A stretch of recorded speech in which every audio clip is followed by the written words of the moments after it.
Kızılcık Şerbeti yeni bölümünde neler olacak? Videomuza geçmeden önce Nursema Asil aşkını görelim diyenler videomuzu beğensin, sayımızı görelim. Kızılcık Şerbeti'nden en güncel gelişmeleri takip etmek için ücretsiz bir şekilde kanalımıza abone olup bildirimleri açmayı ve hype butonuna basmayı unutmayın. Heyecanlı bir bölüm izledik. Salkım'ın ev içi hamleleri, Nursema ile Nilay'ın Salkım'a karşı birleşmesi, Fatih ve Başak gerilimi derken yeni bölümde nelerin yaşanacağını merak etmeye başladık. İlk olarak Salkım'ın planları ve yeni bölümdeki hamleleriyle başlayalım.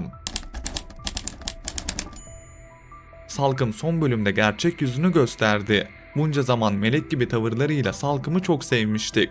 Ancak Nursema'nın kızı Elif'e tokadı, Salkım'ın ev içindeki hakimiyeti ele alma ihtiyacını ortaya çıkardı. Çünkü o tokat sadece Elif'e atılmış bir tokat değildi. Evin içinde kim söz sahibi, kim yön verir meselesini bir anda gündeme taşıdı. Salkım da bunu gördüğü an evin dengelerinin kaydığını hissetti ve kendince önlem almaya başladı.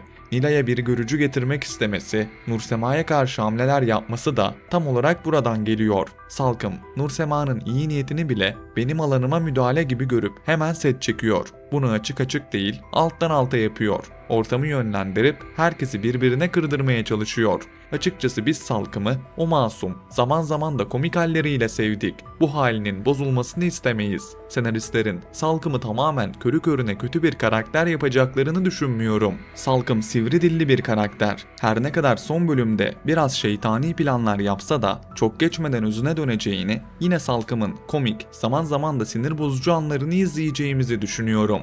Bana kalırsa burada Salkım'ın kötülük tarafı değil, kontrol takıntısı büyüyor. Yani Salkım kendini kaybettikçe daha çok yönetmeye çalışacak.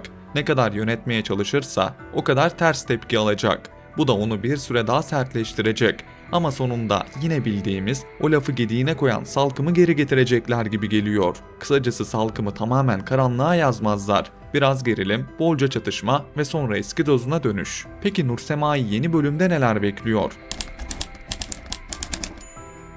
Nursema son bölümde Elif'in iftirası sonrası ne yapacağını bilemedi ve ona okkalı bir tokat yapıştırdı. O tokat Nursema'nın yıllardır içine attığı her kırgınlığın dışa vurumuydu. Ama asıl mesele tokadın kendisi değil. Tokattan sonra evin Nursema'ya karşı takındığı tavır. Ailesinin Nursema'ya yönelik baskıları daha da arttı. Yine Nursema susacak, yine Nursema idare edecek, yine Nursema yalnız kalacak çizgisine dönüldü. Nursema zaten duygusal olarak dağınık bir haldeyken şimdi üstüne bir de sen yanlış yaptın baskısı binecek. Bu noktada Nursema'nın en büyük sınavı öfkesini doğru yere yöneltmek olacak. Çünkü tokadı Elif'e attı. Ama asıl kırgınlığı onu yalnız bırakanlara. Yeni bölümde Nursema'nın bir an bile rahat bırakılmayacağını ve her köşede bir hesap verme sahnesi yaşayacağını düşünüyorum. Nursema Asil'e karşı bir şeyler hissediyor. Ancak hala hislerinden emin değil. Çünkü Nursema'nın korkusu sadece aşk değil. Nursema bir kez daha yanlış seçmekten, bir kez daha ben güvendim dediği noktada yarı yolda kalmaktan korkuyor.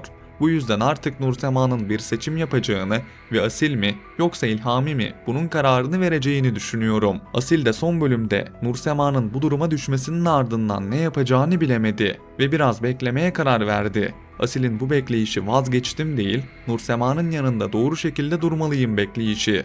Ben Asil ve Nursema aşkının kimsenin beklemediği bir anda başlayacağını düşünüyorum. Büyük bir itirafla değil, küçük bir hamleyle. Belki Asil'in Nursema'yı kalabalığın içinde savunduğu bir an, belki Nursema'nın bir kerecik yoruldum dediği yerde Asil'in sessizce yanında durması. Böyle ufak ama etkili bir sahneyle kıvılcım çakacak.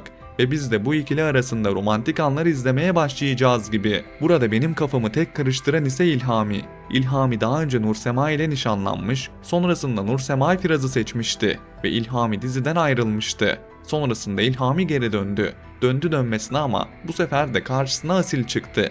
Senaristlerin İlhami'yi tekrar aynı pozisyona mı düşüreceği, yoksa bu sefer İlhami ile Nursema aşkını mı göreceğiz? Büyük bir soru işareti. Çünkü İlhami'nin dönüşü yarım kalan bir hikaye tamamlanacak hissi veriyor. Ama Asil'in varlığı da Nursema'nın hayatında yeni bir kapı açıyor. Burada izleyiciler de ikiye bölünmüş durumda. Bir taraf Nursema Asil'le daha uyumlu diyor. Diğer taraf İlhami bu kez kaybetmesin diyor. Ben izleyici tepkilerinin bu aşka yön vereceğini ve senaristlerin izleyici düşüncelerini dikkate alacağını düşünüyorum. Peki ya sizce Nursema kimi seçmeli? İlhami mi yoksa Asil mi? Yorumlarınızı yorumlar kısmında bekliyorum. Şimdi gelelim Başak ve Fatih'e. Başak ve Fatih ilişkisi gitgelli olmaya devam ediyor. Birbirlerine yakınlaşıyorlar, bir uzaklaşıyorlar. Bir birlikte romantik anlarını izliyoruz, bir kavga ediyorlar. Yeni bölümde de bu ikilinin gitgelli sahnelerini izlemeye devam edeceğiz. Şu an ikisi de birbirlerini seviyor. Ancak dillerine suskunluk çöktü. Konu ciddiye binince biri geri çekiliyor, diğerinin gururu devreye giriyor. Ben çok geçmeden bu suskunluğun çözüleceğini ve ikilinin arasında bir aşk itirafı, ardından da romantik sahneler izleyeceğimizi düşünüyorum. Başak artık söz sahibi bir karaktere dönüştü. Evde de zaman zaman meydana çıkıp söz hakkını alıyor. Açıkçası ben Başak karakterini çok sevdim. Yeri geldiğinde gıcık, yeri geldiğinde de bir o kadar sevimli. Yeni bölümde Başak'ın "ben artık kenarda değilim" çıkışlarının artacağını, Fatih'in de bu değişime önce afallayıp sonra daha çok bağlanacağını düşünüyorum. Bakalım Başak ve Fatih'i gelecek bölümlerde neler bekliyor? İzleyip göreceğiz. Şimdi gelelim Ömer ve Kıvılcım'a. Son bölümde Ömer, Kıvılcım ve Tuncay'ı bir arada görmesiyle ne yapacağını bilememiş, kıskançlıktan kudurmuştu.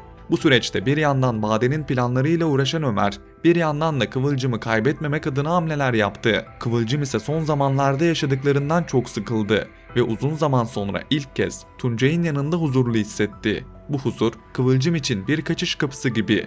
O yüzden ben çok geçmeden Kıvılcım ve Tuncay arasında bir takım yakınlaşmalar izleyeceğimizi düşünüyorum. Günün sonunda kazanan Ömer ve Kıvılcım aşkı olacaktır. Ancak bir süre daha Ömer ve Kıvılcım birbirlerinden uzak kalmaya devam edecek. Ömer'in burada sadece kıskançlıkla değil, gerçek bir değişimle gelmesi lazım.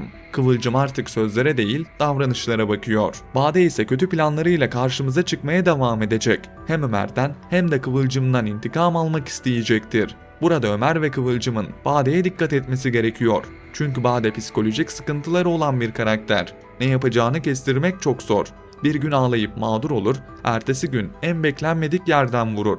Bu yüzden yeni bölümde Bade'nin Ömer'i Kıvılcım'a karşı zor durumda bırakacak bir hamle yapmasını bekliyorum.